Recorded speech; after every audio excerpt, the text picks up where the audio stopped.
Hello, I'm Madilynn Dale. And I'm Madilynn Dale. And we're and your together hosts. we are the Madilynn Dale. Welcome to Talking Indie Mayhem. I hope you enjoyed the semifinal episode. Oh, we have the real Madilynn, the other Madilynn Dale. Yeah, the fake real Madilynn Dale. Who she's not doing great. And then Robin said hello. He didn't want to say it out loud, so he typed it out for everybody. I'm going to say it though. Hello, welcome to the show. And I think we'll just jump right in to Loser Town is I think. I'm doing great. Are you clicking on it? Is that's not gonna... We're really ready to host. Yeah. All right. Let's bring the one loser that we've got here. One of my favorite losers. Everyone's Jamie. Favorite loser. I try to be everyone's favorite loser. So, you're doing great. Right back at you. I haven't played, so I'm not a loser yet. Although, we'll see what happens. We'll see what happens. But it's great to see you, Jamie. How are you? Good to see you too. I'm doing great. Thanks for having me back. You're welcome. You're welcome. As soon as you lost, we were like, we got to get him on the show. It would have been the same if you won, but That's so true. We have a few exciting clips of you. I'm looking forward to the clips. I already forgot what I said, so it should be awesome. Well, let's just start right off with this one. Do your best Captain Kirk death scene. Jamie. I am dying. All right. Anybody better? No, that was pretty good. All right. So what were you thinking when you did the Captain Kirk death scene? Well, I was thinking about how William Shatner acts. And that's what I did. It's one of those trick questions because you can't think anything while doing a Kirk death scene. It's all body. It's all pure emotion. Do you act on the side, Jamie? I did for a long time. So, yeah. Really? Where at? Local theater, community theater stuff. So just a little bit of that. I once played the Pharaoh in Joseph and the Amazing Technicolor Dreamcoat. I was the Elvis. I told people I played an older, fatter Elvis, not the younger, more mobile Elvis, but Elvis. You don't look that fat from the about the nipples up, but you're pretty pudgy down below. Put me in a sequin bodysuit, and you'll change your mind. Okay, I'll take your word on that. I'm not going to require proof. So I don't know if this is one of the clips or not, but I had the same question Madilynn had. Do we have the clip for this, RJ? We do, Ron. Let me see if I can find it. Yes, right here. I had a friend in college who, for Christmas, got an emergency preparedness kit complete with mace. She said, "My folks are pissed. If I'd have come home for Christmas, they would have got me a VCR." So my question for you, give an example of an angry gift you have given or received. Jamie? We gave our daughter a garden hose for Christmas. Wow. In the after show, I hope we find out why you were angry. There's some backstory there, yeah. William, do you have something to add? I don't care about the rest of the clip. No, William isn't here, so screw him. Yeah. So what is the story, Jamie? Oh my goodness. My wife orders stuff like off, made on, as seen on TV. So she got one of those expandable garden hoses, the ones that shrink and expand, shrink and expand. And I'm like, why do you have this? I have like really nice contractor hoses that like last forever. So we don't need this. So 6 months later, it showed up under the Christmas tree for our daughter after sitting on a bench in our unused dining room for the entire time. So everyone knew where it came from. And so it was like this afterthought gift or seen as such. It was actually a joke gift because my daughter had planted bushes for my wife and had to carry out water in a small bucket to water them. And so the joke was that she could have a hose of her own to water the plants. But A hose of she didn't one's appreciate it. own. It wasn't funny. She doesn't have much of a sense of humor, so she didn't get the joke, and she was Not a- very upset. She was not a garden upset. hose. Wow. Yeah. Wow. All right. What I've about given- you, RJ? I've given gifts to my children that left them upset, not out of anger. Every year we had a tradition of giving our kids, would give them decent gifts and then would put weird things in their stocking and put weird things under the tree. And one year we were kind of busy and distracted, and I'm not sure whose responsibility the gift giving was, but they ended up just getting all the crappy weird gifts. And they didn't seem to enjoy that. They'd get like, a can of Spam in the stocking, and they'd be like, all right, Merry Christmas, everyone. I mean, just as a hint, I would appreciate that gift. I know. And Same. some of the things I gave them, they should have appreciated, like a bottle of German wieners that were imported wieners that sat on top of the stove for about 9 months before we tossed them. We never did eat them, but Well, I don't remember giving anybody an angry gift, but I received. So my parents never got me as a teenager. They really struggled with things to buy, and if they found something that I liked, then they would just keep buying some similar things to that. So they Right. gave me one of those small Far Side books, Right. the cartoon or comic strip. And I forget which one it was, but it had the picture of the newspaper on the front, or the drawing Sure. of the newspaper. And I got 3 of those for 3 different gift occasions because they're like, Far Side, he likes that. And they give me the exact same one. So finally, I show them all 3. And the next year, they gave me a different Far Side book. And then the next gift giving opportunity, I got that book again. But they weren't doing it on purpose. And now my mom has Alzheimer's. So it all makes No. sense. Yeah. There you go. Good. The Right. end. I have another clip. Here we are. Destination weddings are so popular now. Ron and I are starting a business creating destination funerals. How do we best market to the newly bereaved? David. Get a funeral far away from the family that hated you. All right. Right. Except for the fact that we're marketing to the bereaved. Yeah, they're the people who are So- still alive. Yeah. Oh, so sorry. saying that to them that wouldn't work. But William, I saw, had his up. Celebrate in exotic locations. All right. Hilarious. And Jamie? James. Bury him where no one will ever find him. That's good. That's I like a good it. one. I like Point it. for Let's Jamie. go with that. We're probably going to use that, for No, our new business. Go for it. I wholly support it. We just had this conversation in my house the other day about that it's legal in the state of Maryland to you don't have to bury somebody in a graveyard. You can bury them in your backyard if you want. You just go and Oh. claim the body and take it home. So our Has to be destination long funerals stuff, but may if you be at bury- your place. You can have your own little private cemetery in your backyard if you want. What All if right, you you can- don't tell anyone the person died and you killed them in the night? Is it still okay to put them in your backyard? It's okay. It's okay to bury them in your backyard. It's not okay to hide the evidence of a crime. So it's you're not going to get But we dinged might- for burying a body. You're going to get dinged for hiding evidence. I see. We might want And to or make murder. Jamie a partner, and all the destination funerals are at his house. Could save No a one lot of will ever money. suspect that you buried them here. Do you have a big yard? Yeah, I've got like 14 acres behind the house that are all woods. We can Right. bury a lot of people should- back there. We should totally take this conversation offline. In fact, as far as you know, there are a lot of people buried back there. That's true. There might be. There might be.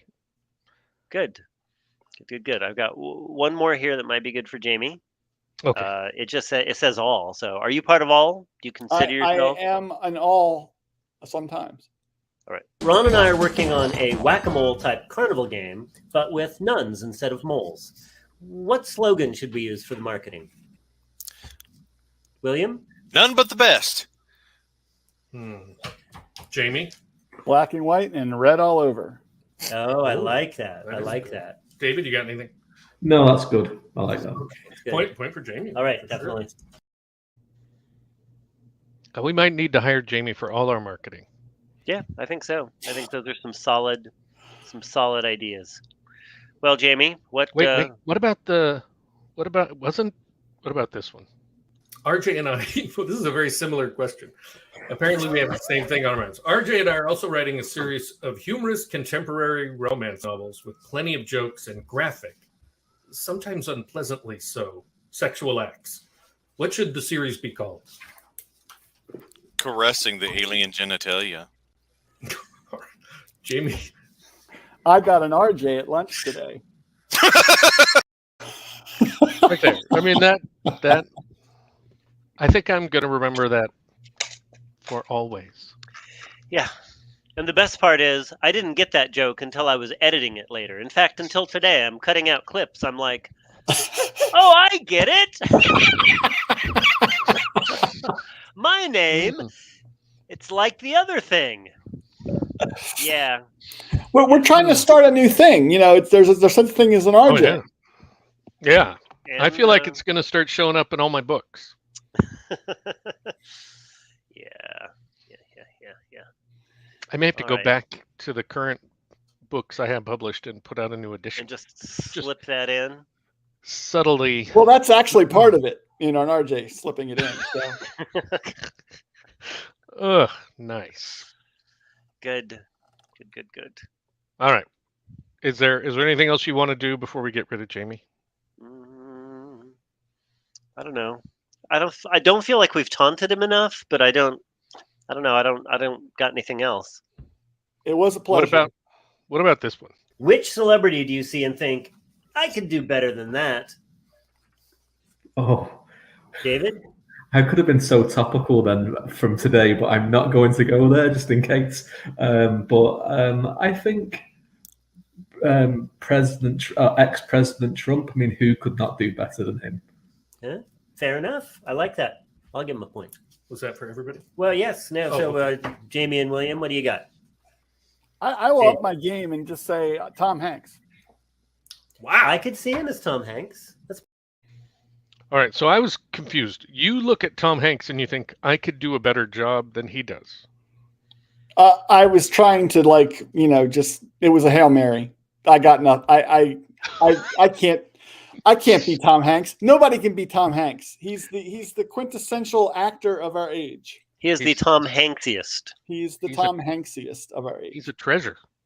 Yes. I mean, I loved Bosom Buddies. and that just started it, right? That was just the beginning. Well, the first thing I ever saw him in was Taxi. He was in Taxi? He guest starred as Professor, Jim Ignatowski's roommate at Harvard. And Jim, it's a memory scene, and Jim is this straight-laced guy, and Tom Hanks is a pot-smoking fiend, and he pressures his roommate, Jim, Reverend Jim, to try a pot brownie. And when he does, he's like, what can happen once? And he takes one bite and transforms his face from, normal guy to Jim. It was really a great episode. Yeah. Good stuff. So I'd Tom Hanks. forgotten that was Tom Hanks. Yeah, destined for greatness. Which just tells you what a treasure he is. So yeah. I would do drugs if he said to. An interesting story. Tom Hanks stayed on the same floor as my wife and I when we went on our honeymoon. He was in the suite at the end of the hallway with his wife and child, and we saw them in the elevator and said hi. I pretended I didn't know who he was because you know what? I wouldn't want people to be bugging me if I was on vacation. So we just said hi, complimented them on their baby, and let them go about their business. Have you seen the Simpsons movie, Jamie? What? Have you seen the Simpsons movie? No. Okay. At the very end of the Simpsons movie, unrelated to anything else, there is a cameo by Tom Hanks where he steps onto the screen and all he says is, "Hello, I'm Tom Hanks. And I just wanted to say, if you ever see me, please let me be." Well, I did. You did. You did exactly that. Not God bless you. Not exactly. Exactly. That would be you ignoring can say him. hi. Yeah, If you're in an elevator, you can say hi and then ignore. But most people, when you're in an elevator, you don't talk to them. It's kind of a weird thing. You're in an elevator. Are you not going to say hi? Stroller to open, right? He struggled with the stroller. It was comical how bad he was at getting the stroller. Well, he's a very funny man, and he even made that funny, even though he was frustrated. And so, when his wife came out when Rita came out with the baby, it was. So now you're on a first name basis with his wife. Well, I'm just telling you which wife it was. And so when she came out with the baby, it was, I was trying to be polite. Here's the best part. My wife didn't recognize him. So, we walk off the elevator and I go, "Hey, didn't you know that was Tom Hanks?" And she whips her head around and goes, "Where's Tom Hanks?" Top of her lungs in the hotel lobby. So, yeah. That's funny. Well, it's a good thing she didn't know in the elevator, or it could have been ugly. Well, it would have been awkward. Yeah. So when I was a teenager, a friend of mine and I drove to LA, and we were staying with a friend of the family, and he was an entertainment lawyer. So he had all these stories about celebrities, and he's like, they're everywhere. And he had a couple of gold passes to the local theater that his friend owned, this theater chain. And he said, sometimes you see celebrities at the mall there. So we go to the mall and we watch, all the movies for free. And we go to this restaurant and it had an ice rink below it in the mall. And so we're kind of overlooking the ice rink. And my friend has been on the lookout for celebrities. He's desperate to see celebrities. Right. And so that's how you know you're real, when you see a celebrity. I decide I'm going to lie to him and tell him that I see a celebrity. And I'm fighting not to smile and just start laughing at how funny I am. Right. And my mind goes blank. I cannot think of a single celebrity. That's Bob Hope. So I yell out, "Oh my God, it's Robin Thicke," or Alan Thicke. I'm sorry, his father. Right. Alan Thicke from Growing Pains and Thick of the Night, who didn't have a show on at the time, was not, anyway, I swear, he jumped up and turned around because I pointed over his shoulder. And he denies that. He now says all he did was turn around and look. But no, he levitated and spun around, some real ninja shit. And then I'm crying, I'm laughing. And so I'm like, Alan Thicke, who gives a fuck, Alan Thicke? And you weren't in Canada, were you? No, we were in LA. So where real celebrities would be. And I mean, not that Alan Thicke wasn't a celebrity. And I like him much more now after all this guest starring on How I Met Your Mother. But anyway. All right. Thank you again, Jamie. Great to see you. Thank you for participating in the show, especially 2 episodes. Now we really owe you a favor. So if you need anything and you're in Spokane, those 2 criteria you'll be my 4th or 5th call. Man, a lot of people in Spokane. All right. Talk to you later. All right. See you guys. All right. Now do we have Madilynn poking in here? Well, yeah. I don't know what that is. Let's just add her in and see what happens. You look different today, Madilynn. Yeah. She left. She doesn't want to be in the show. I thought she was just going to say something like, "I really am sick." But I guess syphilis affects your vocal cords. Right. If that's what she has. I'm just guessing. I don't know. That's what it is. Yeah. But, oh my God, there's a ton of comments. We haven't been doing that. So now that Jamie's gone, we can show this one. Holy cow, Jamie. I don't even know what that was referencing. just show all the comments. Let barrel them on. LOL. Oh, that's good. Lol. This conversation is giving me ideas. Is that must have been the talk, since it's Anita Stewart, it must be the talk about burying people in the backyard. I'm guessing that must be that. And then now Madilynn wants to bury nuns in the backyard. She hates nuns. Why does she? And then she says, "Yes, I hate nuns." So learn a lot about her. Yeah. When she's sick, her learning a lot about Maddie. Yeah, her inhibitions drop, and she is helping. And she's helping. Here we go.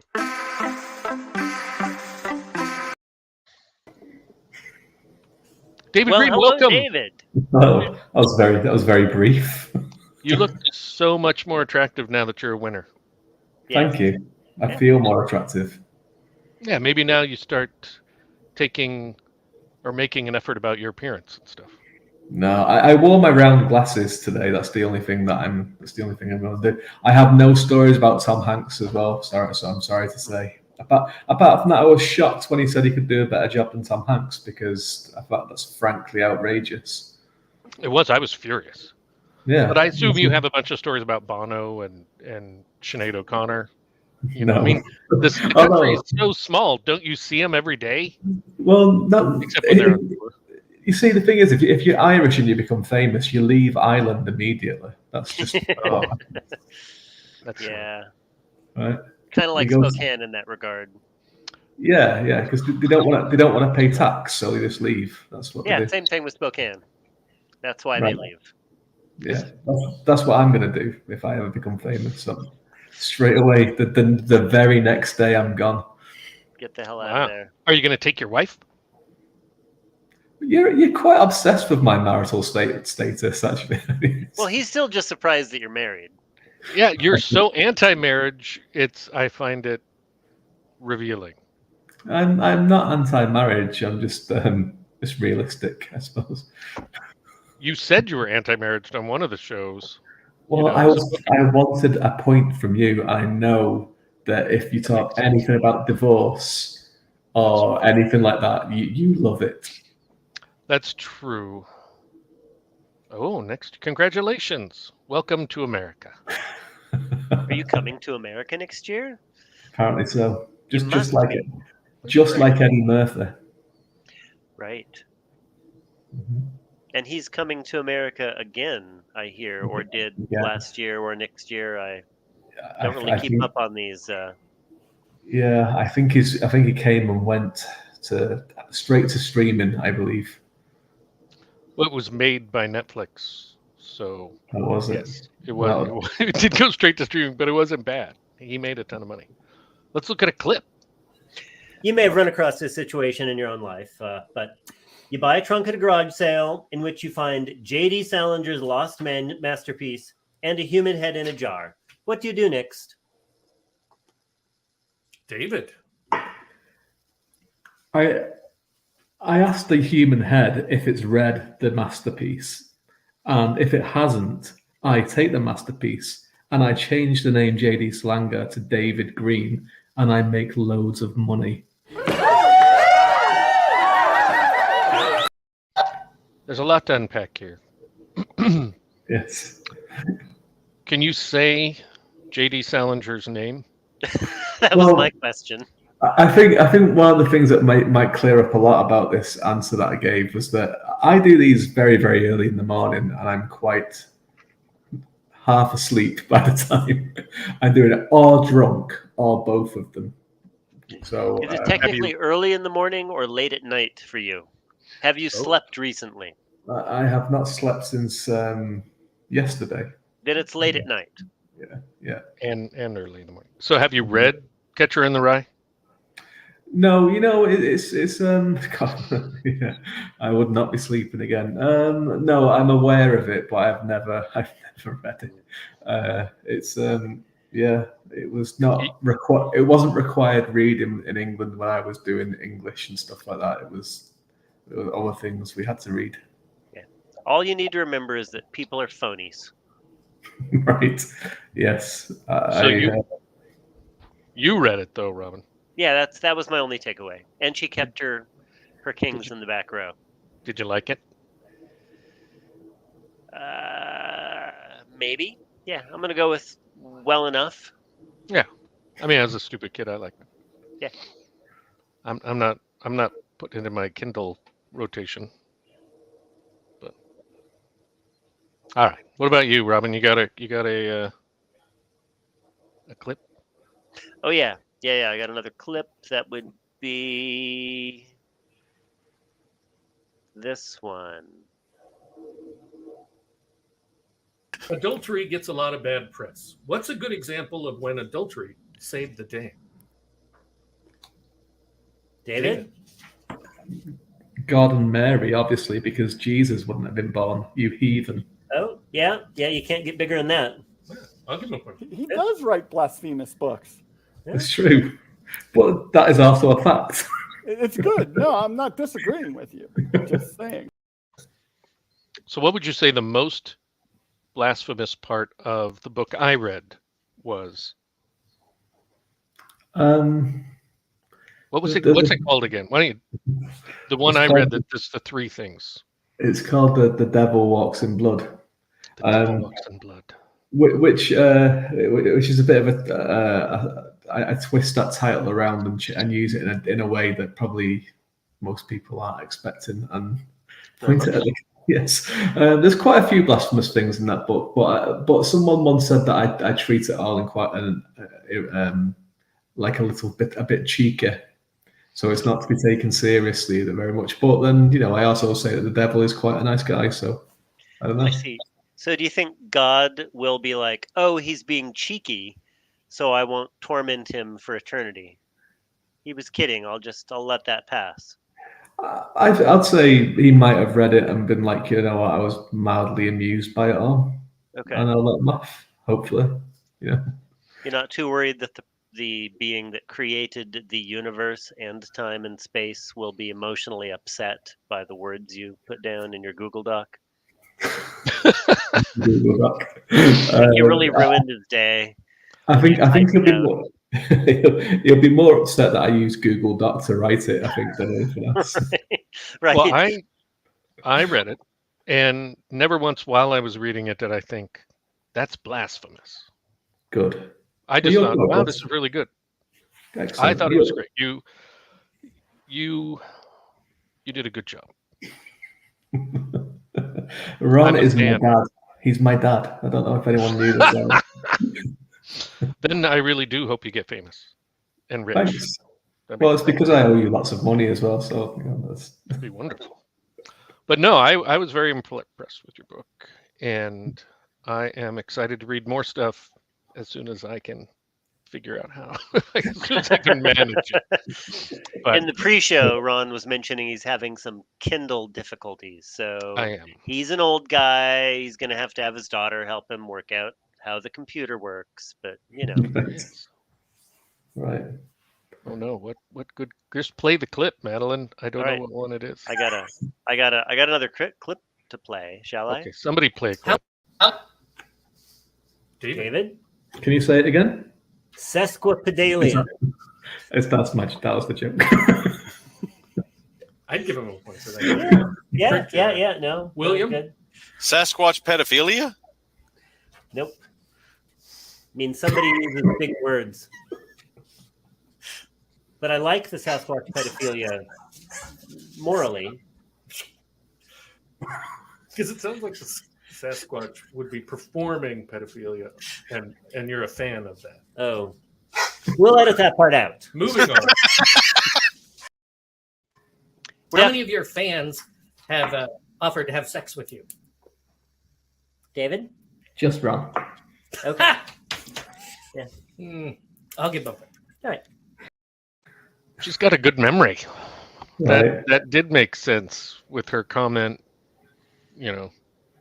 for the relationship between us. Yeah.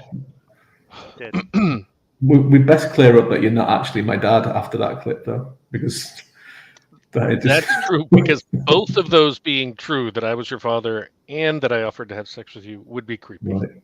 It would be, and it was paired with a clip about Sasquatch pedophilia as well. Where Robin came out publicly pro. We're going to edit that out. I told you we're going to edit it out, so we need to drop it. Okay. It's gone. All right. I'm willing to. So, again, Robin supports pedophilia. Only with Sasquatches. As long as it's a Sasquatch, which seems much worse for the children than a non-children. They don't feel pain like we do. That's not really what it came across. It came as Sasquatch performing it on human children, which would just rip them to shreds. It seems like. Do we have a clip of that? No, not that kind of show. Yeah. That's all right. Very, very sorry. I think that's all of our clips that we have. It is? Yep. Well, that's a shame. We could play. David? Can you say it again? Sesquipedalia. That was the joke. I'd give him a point for that. Yeah. No. William? Good. Sasquatch pedophilia? Nope. So the first time when it happened live, while we were recording the show, I didn't get that it was a joke, and I'm pretty sure Robin didn't either. Yeah. That we were both, but now I think it's funny. The more I watch it, it's just so deep. There's so many layers to it. There's so many layers. It's like an onion. You just keep peeling it off, and it just. Every time I learn something new when I watch it. Well, the original plan was that I was just going to keep asking him to repeat it just over and over again, but I just gave up after the first time. That was nice. I'm glad you did. Yeah. Right. I'm kind with these kind of things. He started laughing straight away, so it was okay. Right. Only because you told me that was your plan. Otherwise, I'd like 7 times in. He's very trusting. Credulous. I am trusting and credulous. Yeah. If you can believe that. I can not. Oh, trick answer. So the finals are in about a month. I assume that you're going to be doing a lot of cardio and stuff to get ready. Prep. I can if you want me to. You're gonna be like on Wikipedia looking at the history of the Hmong. The smart thing would be to completely switch your sleep schedule. Right. So that you're just. It's working for me so far, I guess, because I'm here. I've lost once and won twice, so it's one of those things. It's like why change a slightly winning? You have 2 out of 3. Yeah. Yeah. So, it was definitely a twist. And Madilynn has started the trash talking. Jesus, it's terrifying. She's gonna throw a barrel at me or something. Well, Yeah. And she's also calling you princess. Oh yeah. Well, that's fine. I don't mind that. I'd rather be called princess than have a barrel thrown at me anyway. Well, that's true. Should we start taking votes now from fans about who should win the final episode? Well, we kind of have to wait till the third contestant is revealed next week. True. Don't you think? I mean, I guess we could ask between these two who would win, but it's really meaningless unless without the third. Right. Yeah, unless they know all of them. Who? I don't even remember who was in that one. I have it on a piece of paper back over there on the shelf. Jim Nettles. On my shelf there. Oh, Jim Nettles, Charity Ayers, and Adam Gaffin. Which one are you most afraid to face? I'm afraid to face none of them, but I think Jim Nettles would have won that one. I think if he was vicious, he came out fighting. All right, it's not happened yet, is it? We filmed it. We filmed it. Okay, I wasn't sure how much behind the curtain you're allowed to talk about these things. So, it takes us like weeks to make months as good of a show as it is. You don't think we just pull this out of our ass 45 minutes before it goes to air and there's a printing lot. off questions frantically? No. Yeah, we film it almost live. You give us enough time to go and get changed. You both go back to your own homes, and then that's it. We pick it straight away. Pretty much. We just change clothes. Never underestimate Jim. Yeah. Right. Never underestimate anyone. Perfectly estimate everyone. Ugh, that sounds like a lot of work. Every time. It does. A lot of work. Yeah. I mean, I underestimated Madilynn. I thought she was going to host this show. That's overestimating. Yeah. All right. Well, we got to move to our next segment. David, we're on a very tight schedule, but thank you so much for staying up late We're very / important early. people. Any time at all, especially next time. And When I coming win. from you, that means a lot. One last time.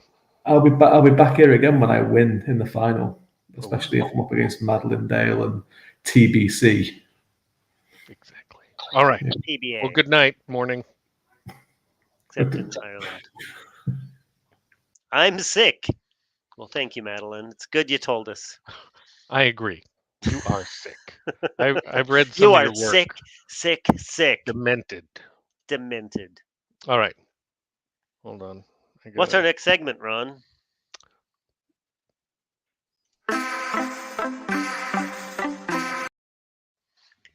Now's where we talk with the hosts of the show and the creators of the show, RJ and Ron, the brilliant RJ and Ron.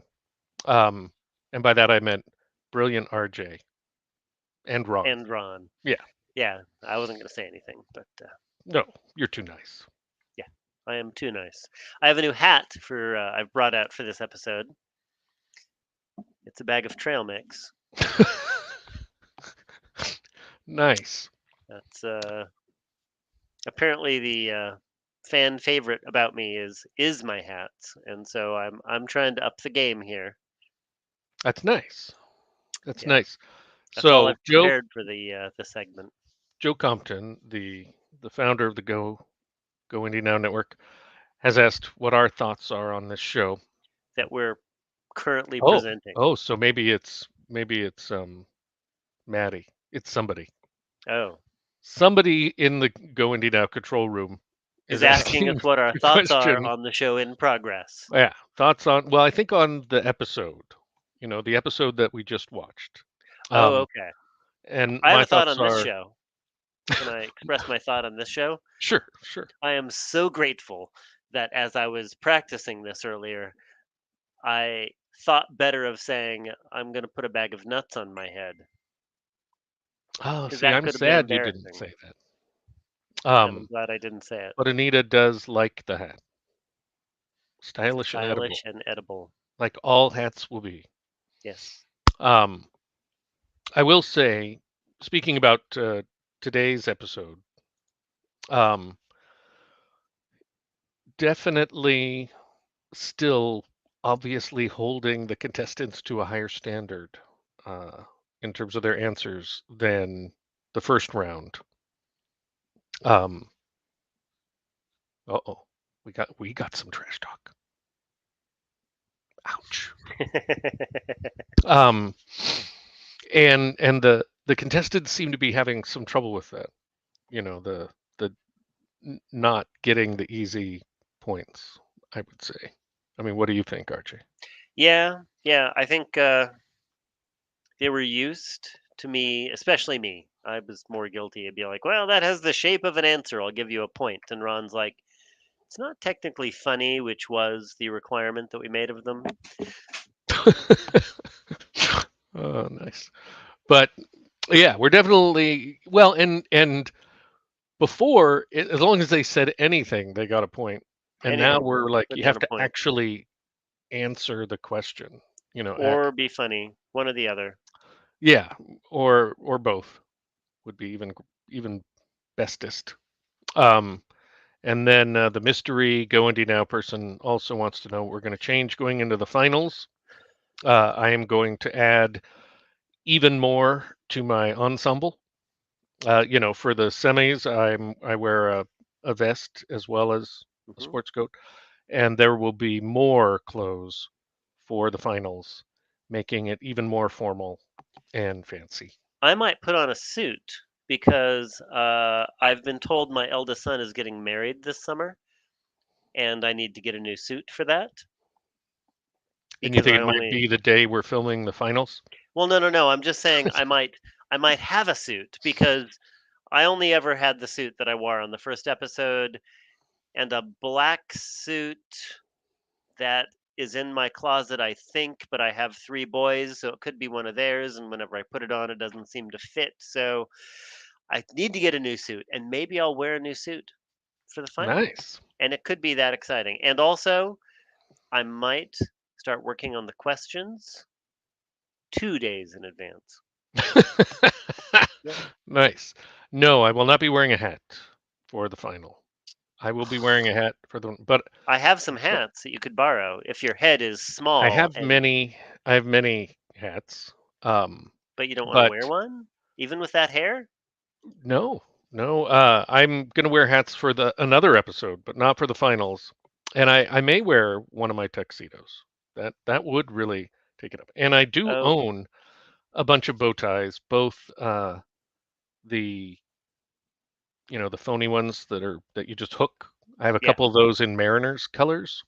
And you know how to tie a bow tie.